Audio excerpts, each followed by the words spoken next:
Well, good morning everybody and welcome to the Adido Let's Do Digital event. My presentation's got, in retrospect, a slightly odd title. It's Joining the Dots and Is It Worth It? These events, it's quite easy for people in my position to end up giving a sales pitch. So I've really tried to work hard not to do that. And really what I want to just do today is share information about what the advantages are of having a very rich view of your digital marketing combined with, if it's relevant to you, your offline marketing as well. In preparation for this talk, I spent quite a lot of time looking back at early e-commerce successes and online success stories. And what I was reminded of was that those early e-commerce businesses were a lot simpler than the big e-commerce businesses of today. What they tended to do was somebody would find a product or a proposition that worked online. All they'd do was quickly build a website, and then they found a marketing channel that worked for that website, and all they did was just do more and more of one activity. It always felt like there was lots of things to worry about, and all the different channels had different problems and different skills you needed to learn. So as soon as you found something that worked, all you did was more and more of it. And growing a business became about getting more of whatever your product or proposition was, and then just doing more and more of that one marketing activity. So companies, say in travel for instance, got very polarized on search. So they spent all their efforts on trying to refine their Google AdWords or trying to buy links so that their SEO was as good as possible, and they kind of forgot everything else. Companies that maybe were more sort of lead oriented, so say people like eye correction surgery or cosmetic surgery, all they wanted was leads, and they got very hung up on affiliate marketing. So they just wanted to use affiliates where they could pay for every single lead, and they didn't want to worry about how those affiliates were actually getting the leads, whether they were using their brand or whether they were bidding on PPC or how they were getting them.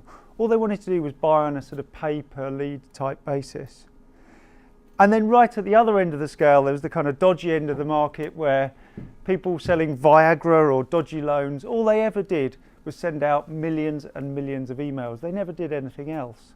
So businesses were really quite simple back then. And I think everybody will understand that it's actually changed a lot. And the situation now is dramatically different. Successful e-commerce and online businesses are the ones that combine online retailing potentially with offline retailing. They use marketplaces, they use other ways of distributing the products that they sell. So they use things like Google's marketplace for selling products. They also use lots and lots of marketing channels. They use search, they use email, they use affiliates, they use social, they use video, all the things that you're going to be talking about today. So the businesses are a lot more complicated. And that switch from these very simple early stage to these more complex businesses has been quite a difficult one. And the winners now are very different from the winners of 10 years ago. I believe that we're going through another shift at the moment, and it's just as tough a shift for businesses to make. And that's that these kind of multi-channel, or the sort of fashionable term seems to be omni-channel businesses that are participating in lots of different channels and doing lots and lots of marketing, are actually realizing that they need to analyze, understand and measure the performance of all of the activities they're doing, and no longer just in sort of little silos where they say, okay, I'm doing PPC, how does PPC work? They need to start looking at all of this activity and all of these different sales channels as quite a complex system where all of the activities have relationships to each other and dependencies on each other, and it's a lot more complicated. And it's that idea of understanding this complex system of lots of sales channels and lots of marketing channels which I'm referring to as joining the dots. The examples that I'm actually going to use might not feel completely like businesses like yours. I don't know what you all do, but it's easier for me to find examples in very large multi-channel retailers because I guess that they are quite ahead of the curve on this stuff. They've invested lots of money in it and they've actually started to do it. So I'm using those as examples in my talk.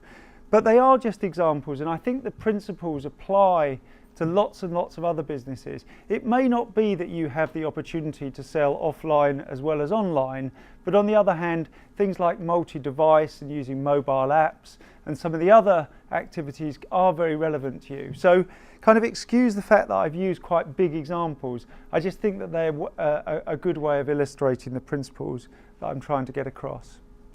Very briefly before I start, I think it makes a little bit of sense to give you some context. I've got a very nice introduction about DC Storm, but it's worth kind of explaining to you a little bit about what we do and what my role is. So DC Storm was founded back in 2005. We've been delivering measurement and this term attribution solutions since then.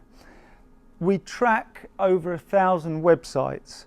So we've got masses and masses of data about online businesses. I think at the moment we're collecting over 100 million rows of data per day.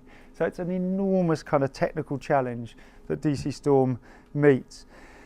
Storm's always been very focused on this kind of online tracking and analysing online data, but in the last 2 or 3 years, as multi-channels become more and more important, we've developed our technology so that we can accept information from other sources other than website tracking. So the technology can load up things like, it can load up store sales, it can load up store card information, it can load up stock feeds, it can load up order processing feeds. So our technology has moved from just being about looking at online businesses to this idea of a data resource for storing information about complex multi-channel businesses. Storm's proposition is a thing called measured success, and it's about delivering solutions that enable our customers to participate with real confidence in this very complicated multi-channel world. I joined Storm about 5 years ago. I'm the marketing director, but even before I joined, I ran an agency not dissimilar to Adido, but we used Storm technology, and I always felt confident when I was running the agency that it was Storm and the Storm technology that was the great foundation for us being able to do very well for our customers. My interest has always been really about measurement. I'm not so interested in campaigns and creative and stuff like that. It's how you actually measure it that I think is always very interesting, because I see that as being the real differentiator in businesses like these. So hopefully we've got some context anyway for giving this talk. So what is driving the need for businesses to be so much more complicated? At the heart of it is this thing which is a consumer, it's meant to be, and they're a lot more demanding than they used to be. A modern consumer has very, very high expectations of their shopping or their online experience. They respond very quickly to things that are good and things that are bad. They move around the web very, very quickly. So they're not sort of like the old days. It's not the kind of thing that they do cautiously, oh, can I find what I'm looking for? People have got a real confidence about using the web. They go to lots of sites, they feel they understand what the role of sites are in a shopping experience, and so they move very quickly. They look at lots and lots of stuff. They're no longer satisfied by just finding something they want at a price that's reasonable. They're always going to compare, they're going to move very quickly, and that makes it quite complicated to provide a great service to them. The first thing is that they're influenced by masses and masses of different media types, and I'm not going to bore you by running through all the different things that exist, but I mean, so what we're talking about, there's any number of different advertising types online, from things like display advertising, search, affiliates, social media, but there's also a whole load of activities that happen offline, things like TV and newspapers and all the traditional media. And the point is that not only are there even more of these media types than there were historically, we now understand that they play very different roles at different stages of our complicated consumer's journey to purchase. So historically, for instance, people used to look at display advertising as a way of raising brand awareness, and it was only really relevant to very big brands that wanted to sort of develop. Coca-Cola would do lots of display advertising on the web because it was all about building an understanding of the brand and the values of Coca-Cola. But in recent years, things like retargeting, things like display advertising that's targeted based on your social media behaviour has meant suddenly that display is now a form of advertising that's very relevant to direct response, and it can be used in a way to actually get people to buy product. So not only are there more media, but there's now more understanding of how they contribute to a user's journey from the point where they first think they might want to buy something to the point where they actually purchase it. And it becomes obvious that just doing one activity is never going to move that user through this sort of through the sort of funnel which takes them from that early stage of thinking about wanting to buy to actually purchase. You need to do lots of activities that guide them through that funnel and support their choice all the way through to the point where they buy. As well as that, in lots of businesses, there's a choice as to where that person transacts, and they don't have to buy online. So they could buy using their computer, they could buy using their mobile device, their tablet, and typically now we see that lots of people have lots of devices. But they also will make the choice to use a call centre and to visit a store when it suits them. And we no longer have this situation where people sort of declare themselves to be, oh, I'm an online shopper, I love shopping online, I hate going to shops. And then you get other people saying, oh no, I never shop online, I always go physically to the store. That just doesn't really exist now. People will do whatever suits them and whatever they feel is the most appropriate for making their purchase. And if it's a rainy day, they're less likely to go to the store and they're going to buy online, and vice versa. So these are the reasons which mean that our consumer has more choice and is more complicated. These are just anecdotes, so hopefully the next few slides justify the point that I'm trying to make. In this slide, we've taken some big online retailers that we work with, and we've looked over the last 5 years how the number of visits to their site leading up to a purchase. So this is the number of visits that a consumer makes to a site before they actually purchase from it. And back in 2010, it was just over 3. And now in January 2014, it was almost 10 visits. So that isn't reflecting the fact that the customer is cautious or unsure. It's reflecting the fact that they're actually making comparisons and they're going away and looking at other people and then coming back and making the decision whether to buy or not. So it just illustrates that it really is this consumer that's moving a lot faster and is looking to make the right choices rather than just to do the first thing that appears to meet their needs. And the next one is, over a similar period with the same retailers, how many different marketing channels contributed in that journey, in those 10 visits, how many different marketing channels did they arrive at the site from? So the example would be using natural search, using paid search, so PPC, or on a link from an affiliate, or on a link from social media. So back in 2010, it was only just over an average of 1 different marketing channel contributing. So generally, if somebody found your site through search, if they came again, they would almost undoubtedly just come the same way they came the first time. But now in 2014, we're seeing that on average, there's over 3 different channels contributing to that journey to purchase. So that's profoundly different. It's difficult to compare use of devices from 5 years ago because people didn't have multiple devices 5 years ago. So I can't make a similar comparison. But I think this is a really great stat. So where we've got customers that are using a tracking mechanism which can identify that the same person is using a different device, what we're seeing is that 40% of customers that buy have actually visited the website using more than one device. So in actual fact, probably the percentage is considerably higher, but the mechanism for doing that tracking is something that isn't completely foolproof. It relies on the person giving up certain information in order for that join to be made.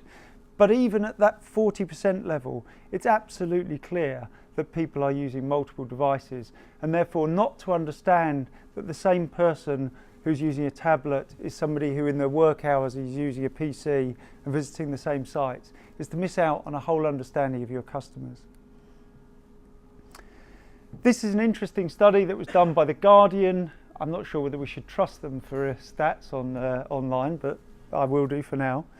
And this was over the Christmas period, they took a bunch of retailers that had online and offline propositions and they plotted the rainfall by day. And what they saw was there was a direct correlation between the amount of rain and the proportion of sales that were actually done on the web. So it actually is the case that our businesses are affected by stuff which is way beyond our control in terms of simply the weather. So what is the challenge that this complicated, super flexible nightmare consumer, as far as a retailer is concerned, what's the challenge like? It's time for a trusty Rubik's Cube analogy.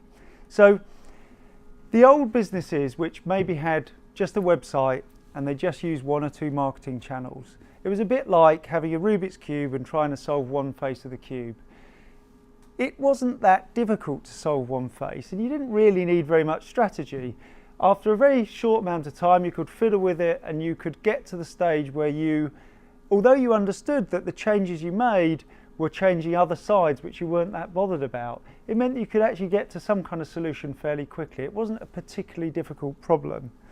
But as soon as you start working with a complex business which is doing lots and lots of sales channels and lots of marketing channels, it becomes like the real Rubik's Cube, where every change that you make might improve the situation on the face you're looking at, but also has an effect on all the other faces on the cube.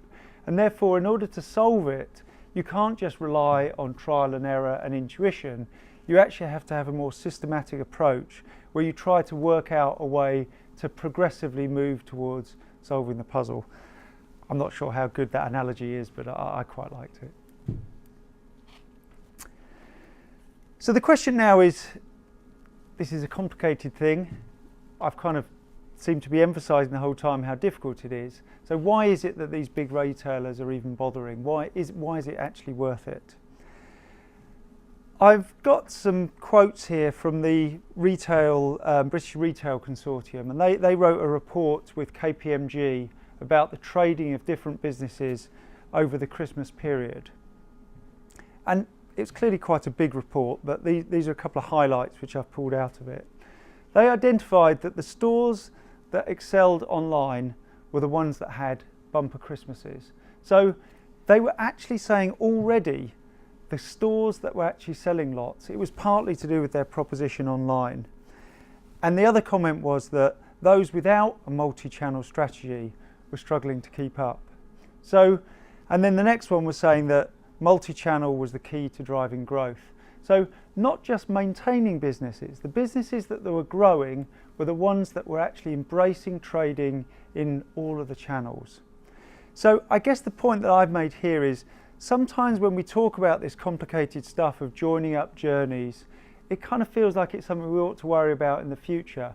But I think what this slide illustrates is that already there are people doing it. And if it's no good just thinking about it and kind of deferring it to the future, you've got to think about in your businesses, what are the opportunities to use other channels and where are your consumers going to be expecting you to be present? Because if you're not there, it's going to come up very quickly, and it's already happening in the world of kind of high street retailing. John Lewis was the star performer of Christmas. They had a 7% overall sales growth, but they were still achieving a huge growth in online, nothing greatly surprising there. But what was really quite marked was that they had 70% growth in their click and collect proposition. And that was because they started utilising their network of Waitrose stores as click and collect points for their online business. So they invested all the time and effort in having all the systems and all the processes in place so that people could order online and collect in their local Waitrose store. And they put in place all the analytics to understand how people were collecting and how it was affecting their business. But they did that, and they put in that investment, and already they got this massive growth in the click and collect part of their business. And it was justified even more by the fact that a third of the customers who came in to collect actually ended up buying more stuff when they're in the actual store. So it's just an absolutely rock solid example of how they've embraced multi-channel and they're getting benefits already. House of Fraser is one of our biggest retail clients, and they were very late to the online game. they only had a website that's transacted, I think, 8 years ago. So they were quite late to it. But they've really embraced it now, and they're doing all sorts of things to try and be pioneers on joined up trading. They had a bumper Christmas online, 58% growth. But for them, the really interesting area is they've started creating House of Frasers stores which don't sell anything. All they are is a sort of showroom where they show off products which they do sell, and they have a whole bunch of tablets and PCs which allow you to actually place orders. And it's obviously these are points for click and collect as well. So they've gone from being a kind of Luddite high street store to suddenly being pioneers in multi-channel retailing. And they're working with us very closely to use our systems to actually monitor and understand what the implications of these changes are. Argos is a slightly different example because they didn't have a particularly great Christmas, but they reported that mobile commerce was up 75% and now constitutes 20% of the business, and again click and collect, all the same kind of stuff. But the interesting one here is that Argos have now got a partnership with eBay. And I don't think there's any great surprise that Argos would love to be associated with a kind of pioneering modern brand like eBay. Lots of people like eBay, and a retailer like Argos that kind of maybe feels that it's a bit old-fashioned and certainly not a very cool retailer, I can see why they'd want to be associated with eBay. But the really interesting thing is that partnership was driven by eBay. They felt they needed presence on the high street in order to be able to offer a local collection service for people who were actually buying product online. So it really just seems that even a pioneering, really successful online marketplace, which is at the cutting edge of all things online, is now doing local deals with retailers in order to get a presence on the high streets. More of the similar kind of stuff. Tesco, they announced their Christmas was all about multi-channel, and I think the interesting stat here is that 40% of grocery orders were created by more than one device. So Tesco's proposition now for ordering groceries is that you set up an account, and many members of your household, which is what they hope for, can then place things in the basket regularly during the week, and then at some point an order is placed which includes all of those different items that different members of the household have maybe ordered. Now, as a dad, that sounds like an absolute nightmare, but as a retailer, I mean, it's a really exciting idea that suddenly you've created this way to encourage people to shop in a completely different way, and already they're seeing, even though it's not widely understood, that 40% of their orders are being placed in that way. And they are furiously monitoring this stuff to get an understanding of how they can encourage people to realise that this kind of shopping is available, and how it allows massive upsell of different types of products. This one's another one to do with weather. This was, John Lewis announced their weekly results, and they split them by store and by online. And what we see in the week of the 8th of February, which was the worst week of weather across the country, was that 50% of the John Lewis stores were actually down that week. But online, they were up 17.7%, which meant that overall John Lewis actually traded better in that week than they did the year before by 3%. And all that's showing is that this super multi-channel retailer has actually managed to insulate itself from one of the things that nobody can control, which is the weather. And that just feels like you can understand that they are getting real benefit from this joined up view of retailing. Hopefully that's illustrated that there is some correlation between the people who are doing this kind of joined up way of trading and success. What I want to do now is have a bit of a think about what are the decisions that these people are able to make that are better than their competitors. I think they fall into 4 categories. One is they plan their budgets better. They know where to spend their money better. So by having a completely joined up view, where when they can see where they spend their marketing money, what the impact of it is on their different sales channels, that's what budget planning is all about. Second one is about channel optimization. So the way they're able to optimize their PPC campaigns, the way they're able to optimize their email campaigns is better, and I'm going to explain hopefully why. And then there's stuff about what I've described as performance media. So it's what used to be called affiliate marketing, but it's all about the kind of marketing where you only pay for results. And I'm going to explain how that's been changed by this joined up view. And then the final piece is about trading analytics, and it's about the crossover between having a joined up view of your marketing and how that can be very easily extended into a joined up view of the way that you trade your business. If we start with budgeting though, the process of deciding where to spend all of your marketing money is a really quite complicated one, and it's one which is heavily influenced by what your objectives as a business are. So I'm not going to try and pretend that analytics and the kind of stuff that we do is going to be the complete driver of how you actually do a budgeting process. But let's just have a think about how most businesses actually budget for where they spend their money each year. Most of the business that I meet pretty much look at what they did last year and they say, let's start from the point that we're going to do exactly the same again. And let's think about things which we feel kind of worked well, and we might do a little bit more of that.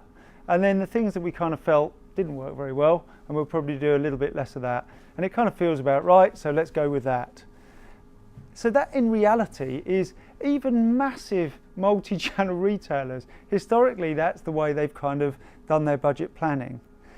But the thing is, if you've got a solution that's pulled in all of your different marketing channels, it's pulled in all of your different sales channels, you've got a way of identifying the relationship between the two, the challenge of budgeting becomes completely different. You can actually start from the idea of actually understanding how things perform and where the relationships are between, if I do PPC, I know that it generates a whole bunch of sales online, but there's also seems to be a direct impact on the number of people that visit my store. So I understand that, you know, the value of PPC is way beyond just the transactions that happen from it. And I also can understand the fact that if I do a social media campaign, it doesn't appear to actually generate direct sales, but on the other hand, it suddenly means that people are searching for my brand a lot more and I'm suddenly making loads of sales on that.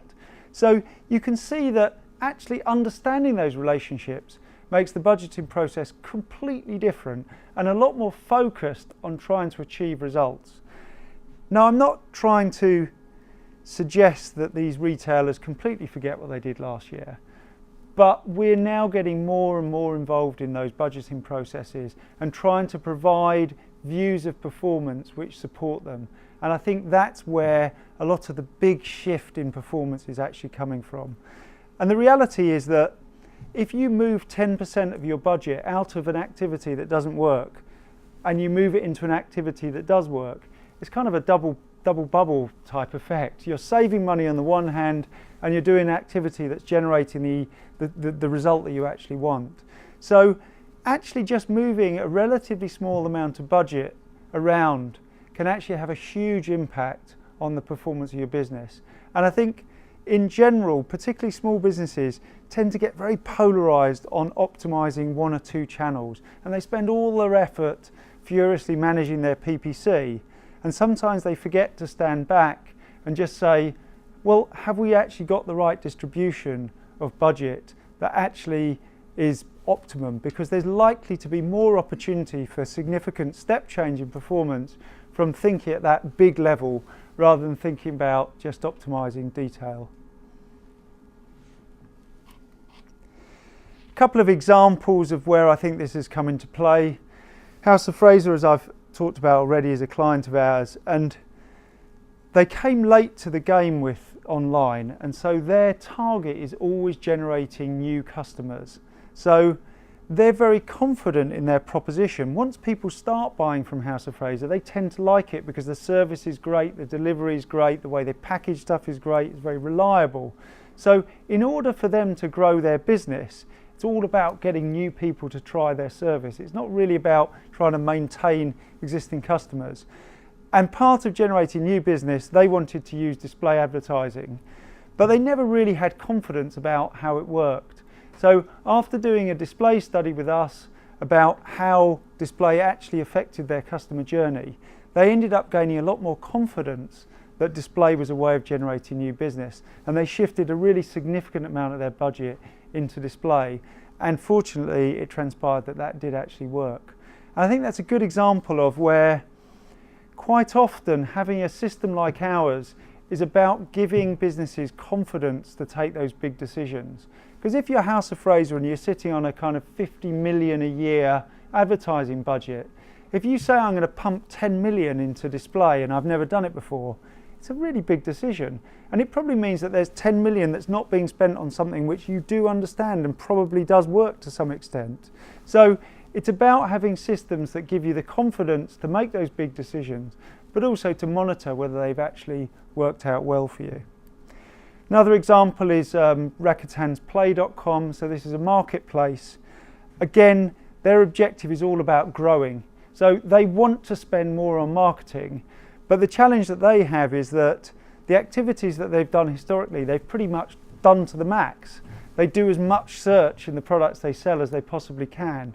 So our role in their budgeting process was to actually try and help them understand the capacity in channels to actually spend more money. Because typically, as you spend more money, the effect and the performance gradually declines. So it's not just understanding what performance you're getting now, it's understanding the opportunity to actually spend more at still a performance that's acceptable to the business. The last one, I haven't actually given a name of a business, but it's a reality that businesses sometimes do struggle and they do need to cut budgets as well as grow them and grow their business. And in some respects, having technology like ours, which gives you a better understanding of what is and isn't working, makes it a lot easier to try and cut budget without having a direct impact on overall, or having a minimal impact on overall sales. And it's kind of, I guess the thing is, I feel it's a lesson that sometimes even if you're doing very well, looking at how to optimize is quite a complicated problem, but it's always worth looking for things that just aren't working and just cutting those, because there's no point in spending a whole bunch of money on something that's not actually adding to your business. And you just need confidence to actually make those decisions and then have the ability to actually measure whether they are impacting things quickly. So again, I think it's a good example that cutting budget can be as valuable as spending it in the right places. So the next opportunity to make better decisions is around channel optimization. I'm going to use the example of search or paid search as an example. So lots of businesses found search worked really well for them. So they've invested lots of money in recruiting either agencies or expensive people to actually run their paid search campaigns. And they've invested invested money in technology to allow them to manage very big campaigns with thousands and thousands of keywords, and for them to be sort of managed in a way where they operate in lots of different countries and all that kind of complicated stuff. So they really invest in it. But then strangely enough, when it comes to measuring performance, they say, oh, we'll just use Google Analytics. And they know that the way that Google Analytics measures performance is this idea of last click wins. So even though a person might visit the website 10 times in their journey to purchase, all you do is you credit the last visit with all of the credit for the sale, and you ignore all the other stuff that happened earlier on in that path to conversion. So they've invested all this money in great people, great technology, and then they measure it using a completely flawed approach. And surprise, surprise, the great people and the great technology just optimize everything to the measure of success, which is this completely flawed way of measuring things. So what we've seen is that there's a direct correlation between people who measure the effectiveness of channels really well and success. And there's actually a far stronger correlation between them having a good measure of success than there is with the technology they're using or the people that are actually running those campaigns. So quite often, just pointing people in the right direction and giving them a clear indicator of what success is means that they actually do very well, even if they don't have the best tools or even if they're not the most experienced people. The other thing is that they can't ignore the fact that their channel doesn't operate in isolation. So they need to be supported with information about what impact what their activity has on other marketing channels and other sales channels, and what impact other channels are having on them. The next slides are about affiliates, or what's now referred to as performance media. So I think it's worth reminding people of what the dream of affiliate marketing was all about. It was about sites that had lots of visitors but didn't sell anything. It was about them having a mechanism for monetizing their audience. So they could refer people through to a site which sold product related to their site, and they could actually monetize the fact that they had loyal visitors. So let's take an example of, let's say my interest is handbags for the sake of it. So I write a blog that's all about handbags and my favourite bags and why I like them and so on. And I've got a loyal set of followers. And this is very realistic in the kind of high fashion world. There are lots of very specific blogs about very specific expensive product. But if I did that, I'd have no way of monetizing it apart from the fact that affiliates are able to refer people through to stores which allow them to purchase the products. So affiliate marketing offered this amazing dream that people who had visitors could monetize them, and merchants could actually, or the actual companies that did the selling of product, could actually have a marketing mechanism where they only paid when they got the result. So people clicked through, bought the product, then that's when the merchant paid. And affiliate networks kind of sat in the middle, coordinating, looking for opportunities to partner up merchants and affiliates. And thinking back to it, this was a dream way of doing marketing because there was no risk on the part of the advertiser, and it was a way for affiliates to monetize this stuff which they generally liked doing, and they had lots of visitors who were looking to buy products. So it's a real dream way of marketing. The idea was that everybody grew harmoniously because the affiliates would make money, the merchants would sell more product, and they'd only pay when they sell more. But the problem was that all of this was supported by some very flawed technology, and I'm not going to go into the detail, but there was this kind of concept of cookies and last click wins and an affiliate deduplication. But it basically meant that that dream of a kind of harmonious aligned interest actually became something which only really meant that affiliates benefited when they actually created the last click through to a merchant site.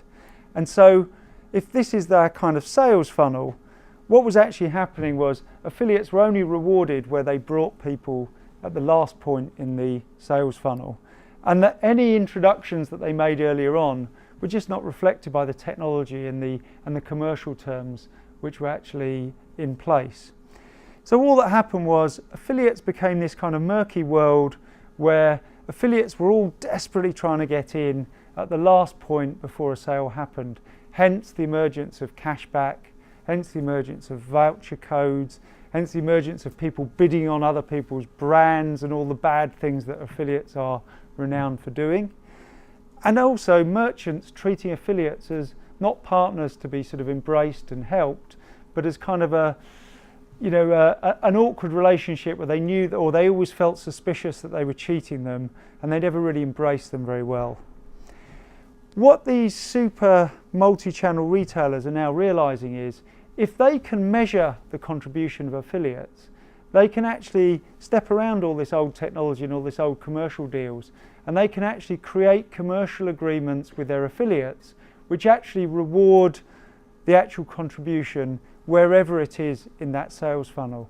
And that's happening because they've got the technology to know when the affiliates are referring people through, and they can actually start using that to power the payments to affiliates. I don't know whether I've explained it very well, but what it's meaning is that companies like House of Fraser are now going out and building affiliate programs where they're actually saying to the affiliates, I want you to contribute, I want you to refer us people, and we're looking for opportunities to pay you because we know that this is about growing more customers, and we know that people who buy from us, who have been referred from your site, even if they don't buy on the first visit, we know that they are eventually turning into customers, so we want to reward you. And so these good multi-channel retailers are actually looking to re-embrace the affiliate channel. It may not be called affiliate, it may be called performance marketing or something like that, but the point is it's reanimating this dream of how the affiliate relationships should have worked all along.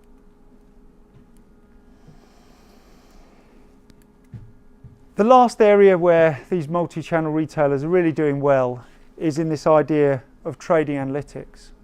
So what they tend to do is they pull in all the data from all the marketing channels, all the sales channels, and quite straightforwardly, by adding in something like a feed of what stock they've actually got, how the orders are being processed, suddenly they've got a resource that not only supports marketing decisions, it also supports the way that they trade their business. And there are some simple examples I can give. Generally, a website that's selling product just markets everything it has furiously, as much as it can, because it sells more stuff. But the thing is that if you actually understand the amount of stock you've got of particular products, and you actually understand how quickly they're being sold at a particular point in time, you can very quickly identify that some products are going to sell regardless of whether you market them or not. So you can stop marketing them because you know that you're just going to sell them quicker and run out of them, and you're not going to be able to do anything about it. Whereas there are other products that are sitting in your warehouse which just aren't selling, and they're not being marketed because they're not selling very well, and it's a kind of self-fulfilling prophecy. So these businesses are now beginning to understand the relationship between the marketing activities they do and the products that are actually getting sold, and they're actually designing strategies for how they organise their business so that they actually market the products that they need to sell more quickly. And that's a totally game-changing approach, because they're not wasting money on products they don't need to market, and they're focusing their money on products that they do, and they're not ending up at the end of each season with a whole load of products in their warehouse which they then can't sell. So they're managing inventory better, and there's a whole bunch of examples of that. So this idea is that assembling all your data in a way which allows you to make better marketing decisions is hugely valuable, but often you can just supplement it with a bit more information, and it becomes a resource which can really support the whole of your business. So I'll return to my original question, joining the dots, is it worth it? I suspect you're not going to be terribly surprised that I think it is worth it.